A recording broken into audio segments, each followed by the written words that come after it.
Welcome back. Thank you very much for staying with us. South Africans have enjoyed more than 24 consecutive days without load shedding.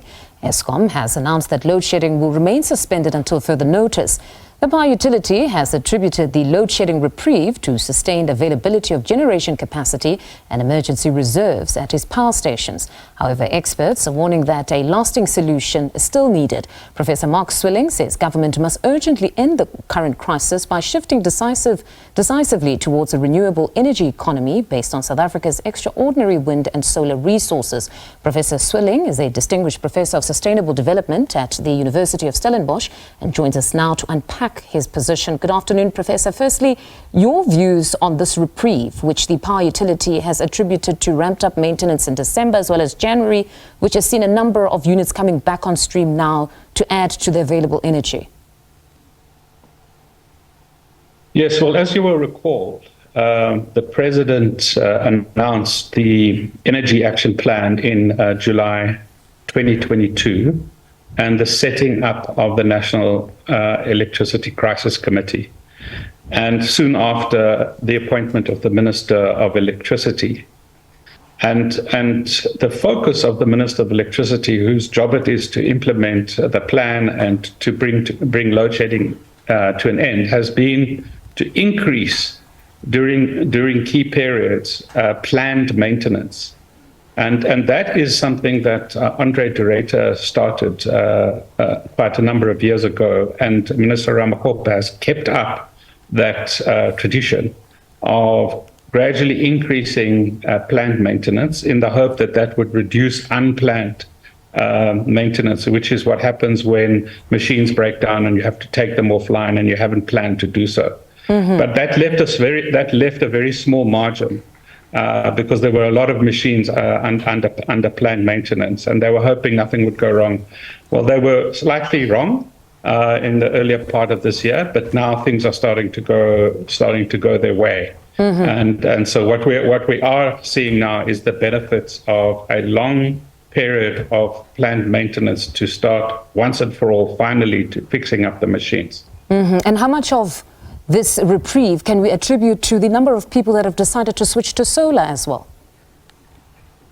Well, it's not just the number of people, but also the number of large-scale renewable energy projects which have come online. Yes. So we have the renewable energy procurement program, which has delivered 6.2 gigs of renewables, and we also have the standalone, what is so-called embedded generation projects, where large mines, shopping centers, hospitals are building their own power supply. And you are right, smaller businesses and houses are putting rooftop solar on. So we're at 5.2 gigawatts of rooftop solar, which is bigger than our biggest coal-fired power station. So it's a lot of power, and that is contributing to the reduction in load shedding.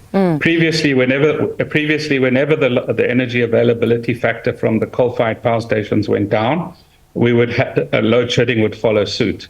Now there's a bit of a decoupling there because of the way in which renewables is contributing to the solution, and that just needs to increase substantially. Mm-hmm. You know, when I came across your article, Professor, titled "SA's Electricity Crisis: What Went Wrong? What are the solutions?" It was quite interesting and admirable for me that you had the courage of your convictions to say, even though we haven't had load shedding now, we're still going to label it a crisis. I'm publishing an article that labels it as such. And the electricity minister basically said the same thing, that Eskom is not the silver bullet to our energy problems. We need to expedite engagements with IPPs. Talk to us about this. Well, I mean, the Minister of Finance quite a number of times says our problem is not an Eskom crisis, it's a national electricity system crisis.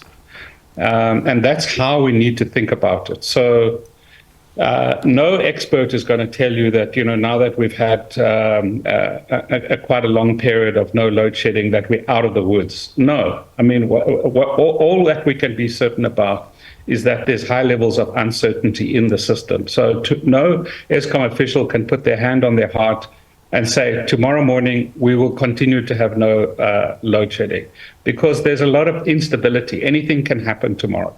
And that's because we have an old fleet of, on average, 42 years old.